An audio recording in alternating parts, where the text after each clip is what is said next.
Oke, Bismillahirrahmanirrahim. Assalamualaikum warahmatullahi wabarakatuh. Halo adik-adik semua.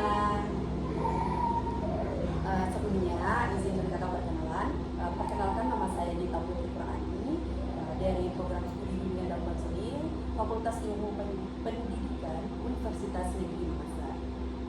Jadi kakak sekarang itu semester 4.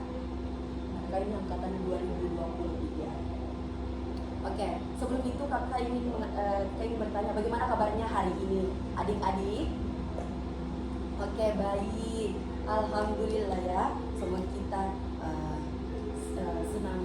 senang, bahagia, sehat selalu.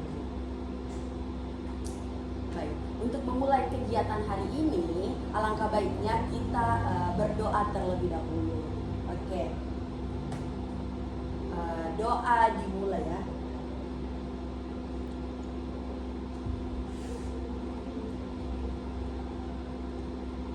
Oke, selesai.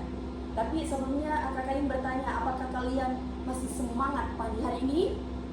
Oke, ada yang semangat, ada yang sedikit semangat.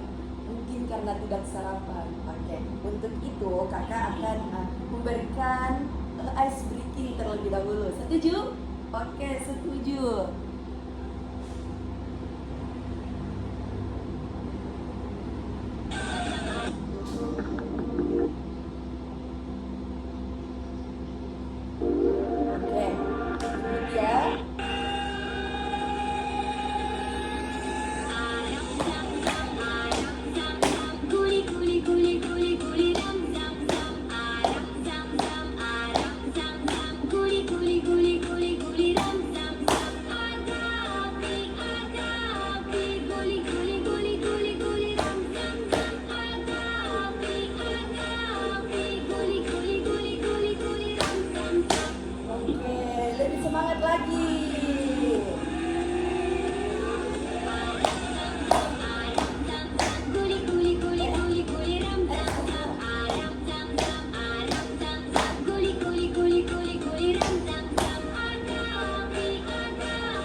Kalian semua hebat.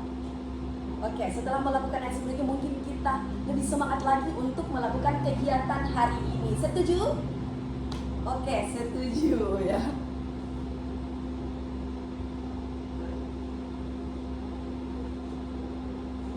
Oke, kita kembali lagi mengenai tapi sebelum itu kakak ingin mempertanyakan dulu, apakah semua siap untuk ikut kegiatan hari ini?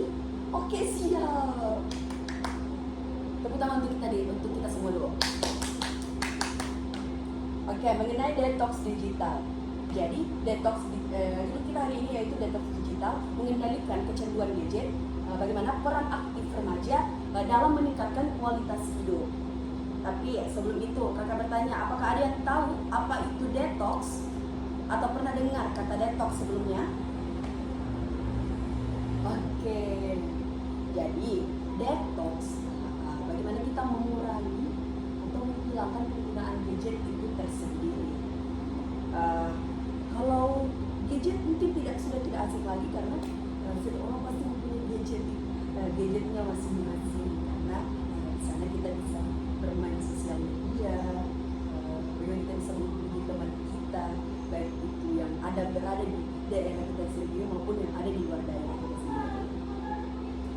Oke. Mengenai detox digital merujuk pada proses mengurangi atau membatasi penggunaan gadget dan teknologi secara sadar untuk meningkatkan keseimbangan hidup. Dengan meningkatnya ketergantungan terhadap perangkat digital, penting untuk memahami dampak negatifnya terhadap kesehatan mental dan sosial kita.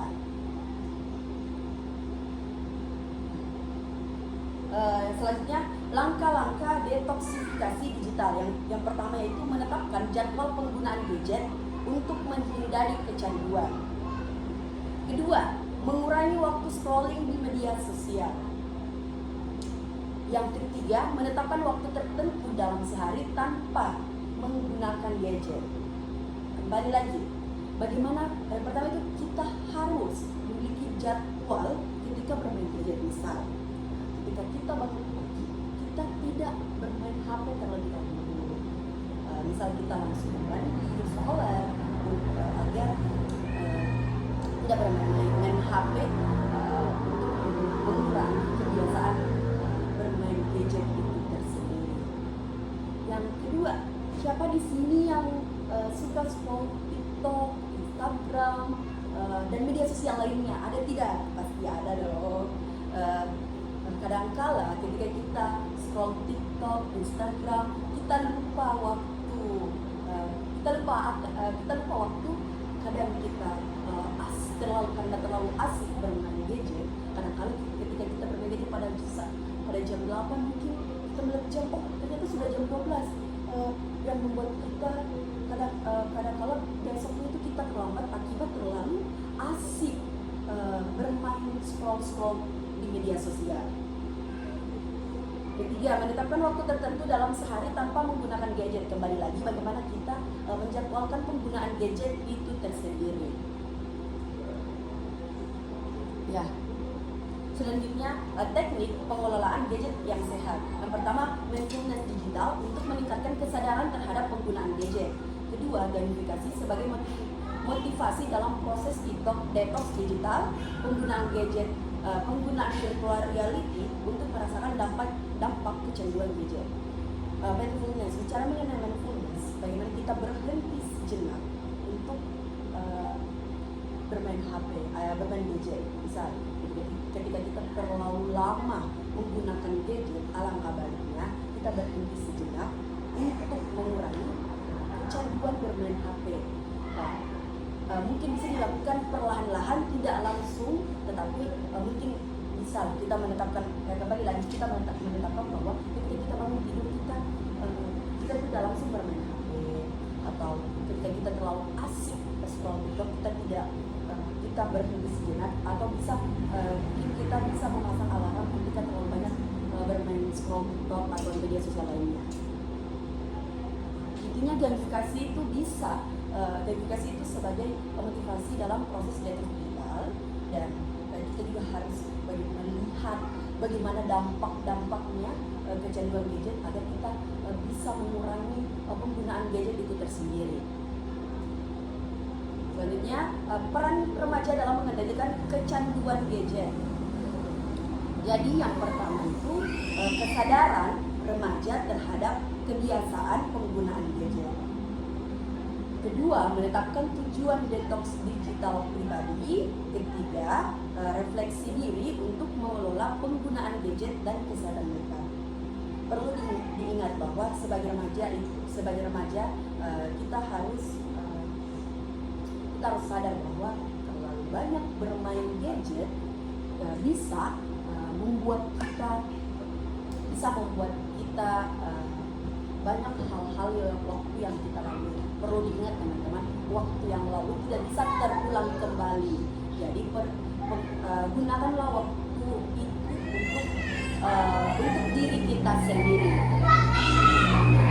Kedua, menetapkan tujuan detox digital pribadi. Kita harus tahu bahwa detox digital pribadi itu sangat penting untuk diri kita sendiri.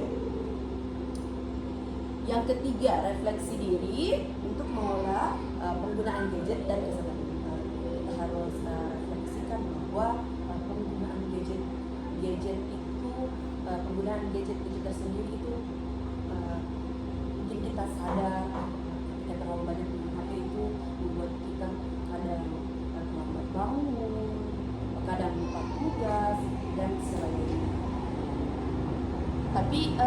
sini ada tidak yang kadang lupa tugas karena terlalu asik bermain HP, atau mungkin dia terlalu asik chattingan dengan teman-temannya kah yang sampai lupa waktu.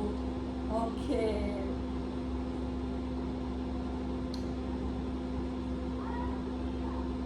Oke, selanjutnya dampak kecanduan gadget terhadap kesehatan mental.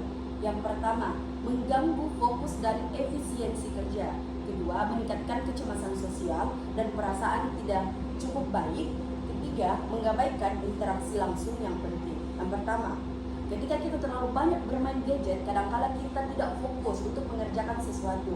Siapa di sini ketika diberikan tugas, bukannya malah mengerjakan tugasnya, tetapi malah asik bermain gadgetnya itu tersendiri, bermain HP-nya. Ada tidak? Pasti pernah semua mengalaminya ya? Atau ada yang tidak pernah mengalami? Oke. Kedua, meningkatkan kecemasan sosial dan perasaan tidak cukup baik. Ketika kita terlalu kecanduan bermain HP, misal kita melihat di media sosial ada pencapaian orang lain, kadang-kala kita insecure dan kadang-kala kita insecure karena merasa bahwa saya tidak bisa seperti itu, merasa perasaan itu saya tidak cukup baik untuk bisa seperti itu. Untuk bisa seperti itu yang kalian lihat di media sosial. Ketiga, mengabaikan interaksi sosial langsung yang penting. Siapa di sini ketika bermain gadget kadang lupa dengan temannya sendiri? Ada? Oke. Ada ya. Kadangkala ketika kita terlalu asik bermain HP, teman kita lagi ngobrol ke kita, mungkin bertanya kah ataukah curhat kah, kadang-kala kita mendengarkan, tapi kita terlalu asik bermain HP dan kadang tidak fokus untuk mendengarkan hal itu. Walaupun kita mendengarkan, tapi mendengarkan itu dan memperhatikan itu lebih bagus mendengarkan, memperhatikan teman lawan kita bagaimana. Ketika berbicara itu mendengarkan, melihat dan fokus bagaimana teman kita itu berbicara. Tapi sebelum itu kita ingin memperlihatkan dampak negatifnya ya, dampak negatif versi cuplikan videonya.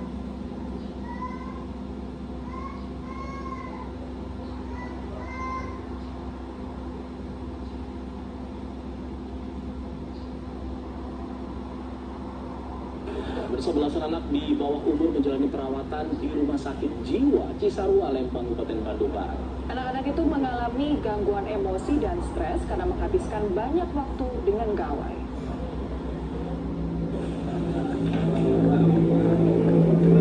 Rumah Sakit Jiwa Cisarua, Lembang, Kabupaten Bandung Barat dalam 2 bulan terakhir merawat belasan anak yang kecanduan gawai.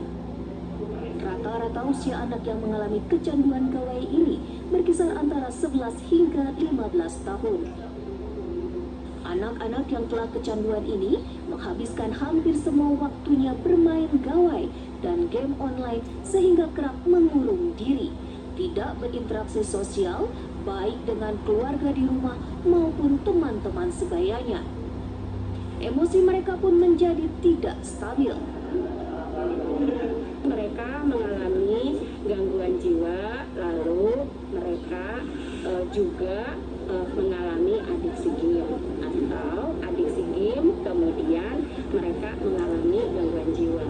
Nah itu di kalau 2000.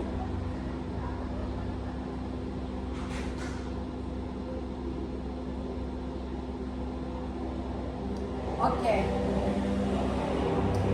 Kembali lagi bahwa penggunaan gadget terlalu berlebihan itu tidak baik. Kita sudah lihat, sudah ada beritanya dari kabar tadi bahwa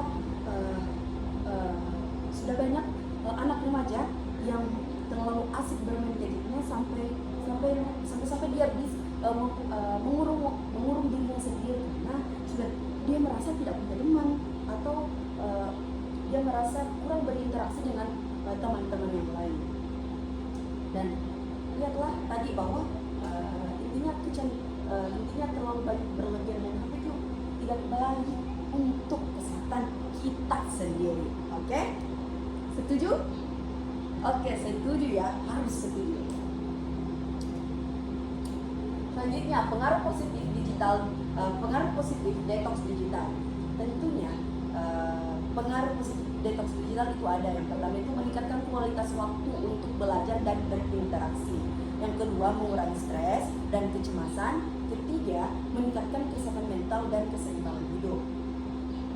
Perlu diketahui bahwa ketika kita sudah berhasil detox digital kita, ketika sudah kecanduan, mungkin kita akan merasa bahwa tingkat kualitas waktu untuk belajar dan berinteraksi kita itu semakin bagus. Kita juga sudah merasa tidak cemas akan tugas-tugas karena kita sudah fokus karena tidak terlalu bermain gadget atau bermain scroll media sosial ketika larut malam, tetapi malah tidur yang cukup untuk bangun di pagi hari untuk beraktivitas kembali. Ketiga, dapat meningkatkan kesehatan mental dan keseimbangan hidup. Bisa tadi dilihat bahwa banyak remaja yang mengurung dirinya karena terlalu asik bermain gadgetnya sendiri tanpa mementingkan kesehatan mentalnya sendiri, kesehatannya ya. Oke, sebelum kita memasuki kesimpulan, kita akan memperlihatkan terlebih dahulu video lagi ya, supaya kita tidak bosan dengan punya materi terus mungkin bisa didengarkan dari cuplikan videonya.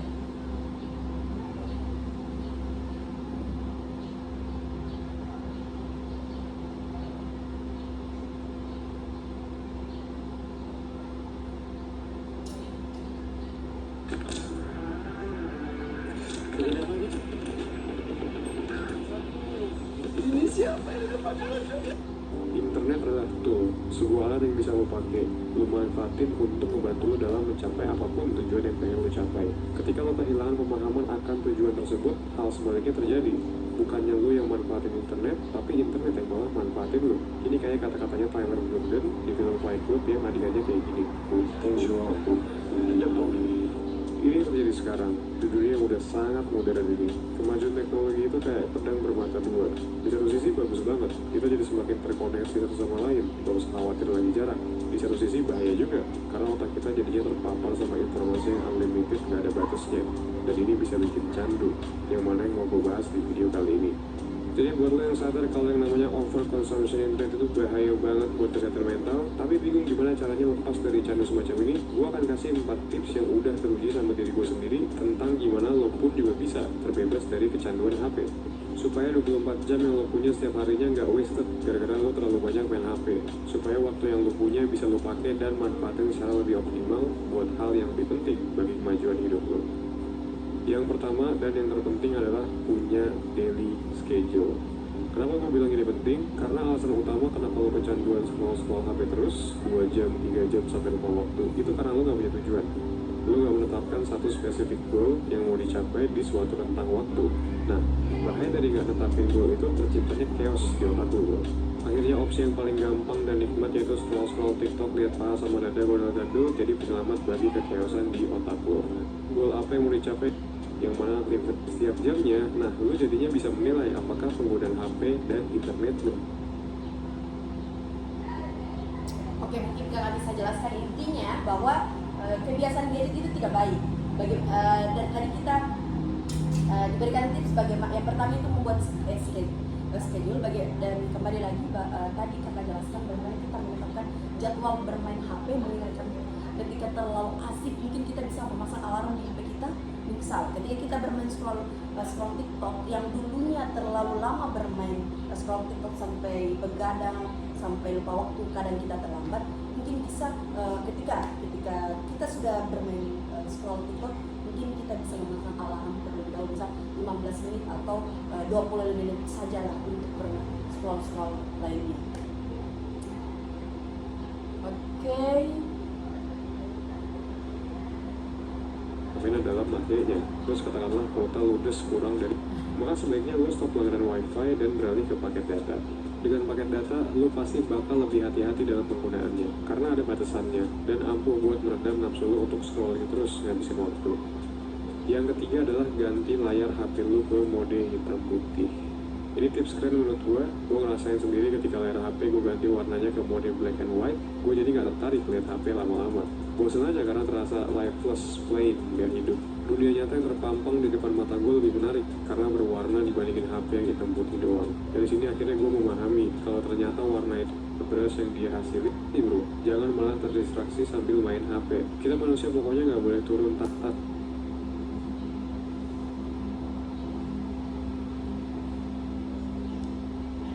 Oke, mungkin kita sudah lihat bagaimana video tersebut memberikan, walaupun tidak sampai habis, tapi kita sudah dapat intinya, ya teman-teman.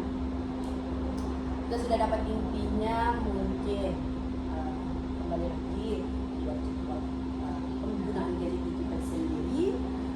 Selanjutnya bisa membuat HP kita berlayar latar putih, hitam putih, sedikit tidak terlalu senang bermain HP karena mungkin pencahayaannya yang kurang bagus. Tapi mungkin ada dari teman-teman mungkin mempunyai mungkin setelah mendengarkan kegiatan hari ini, mungkin teman-teman sudah ada pikiran, sudah ada benak, sudah ada kebiasaan yang akan muncul, jadwal akan muncul ketika terlalu banyak menggunakan HP. Setuju? Pasti sudah bisa insya Allah semoga kita semua bisa mengelola penggunaan gadget agar tidak terlalu berlebihan bermain HP.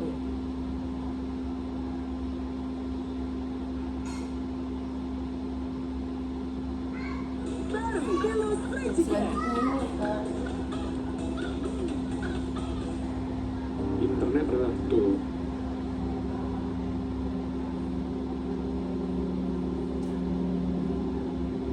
Bersebelasan anak di bawah umur.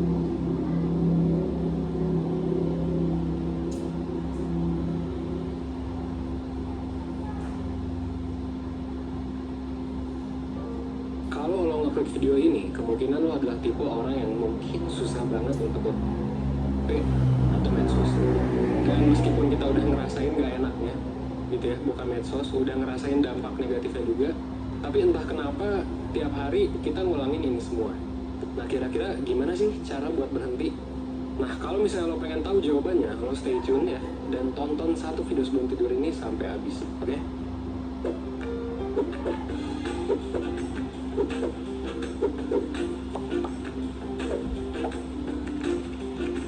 HP. Nah, angka-angka ini kemungkinan besar ya balik lagi. Nah, ini juga sebenarnya adalah salah satu alasan kenapa orang kesulitan buat berhenti scrolling, buat berhenti dari sosmed. Nah, terus emang gimana sih HP dan internet itu bisa adiktif?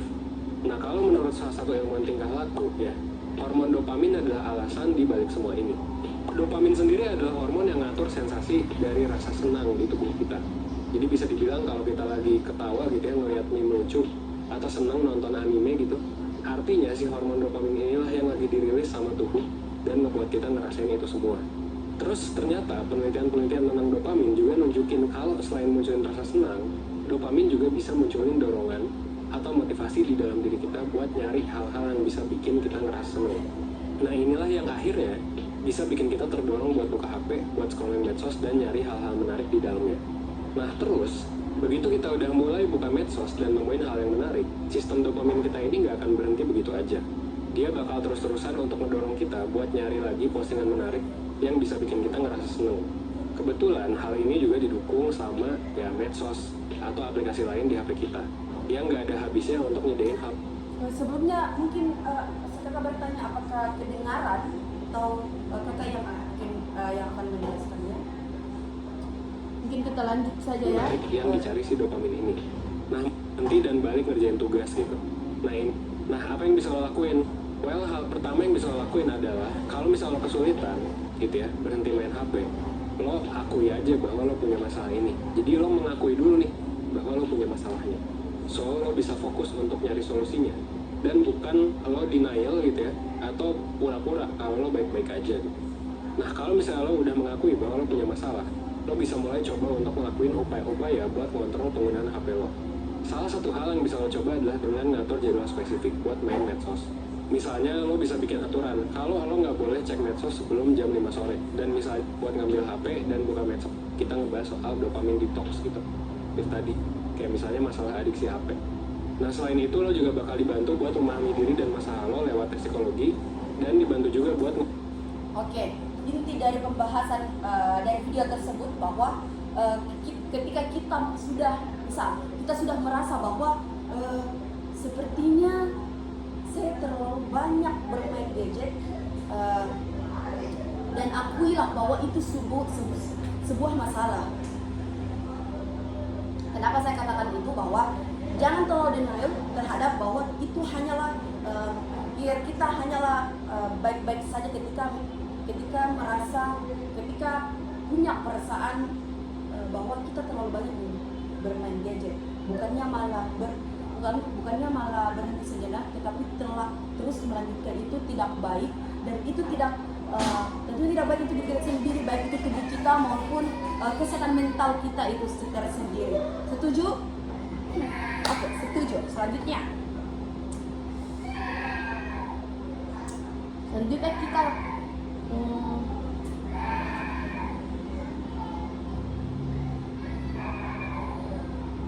kita kembali lagi. Jadi mungkin kesimpulan dari kegiatan hari ini yaitu bahwa detox digital sangat penting untuk membantu remaja mengelola penggunaan gadget agar tetap seimbang dalam kehidupan. Dengan memahami teknik manajemen yang sehat, remaja dapat memperbaiki kualitas hidup dan memperkuat hubungan sosial. Sekali lagi kakak ingatkan bahwa kita harus ketika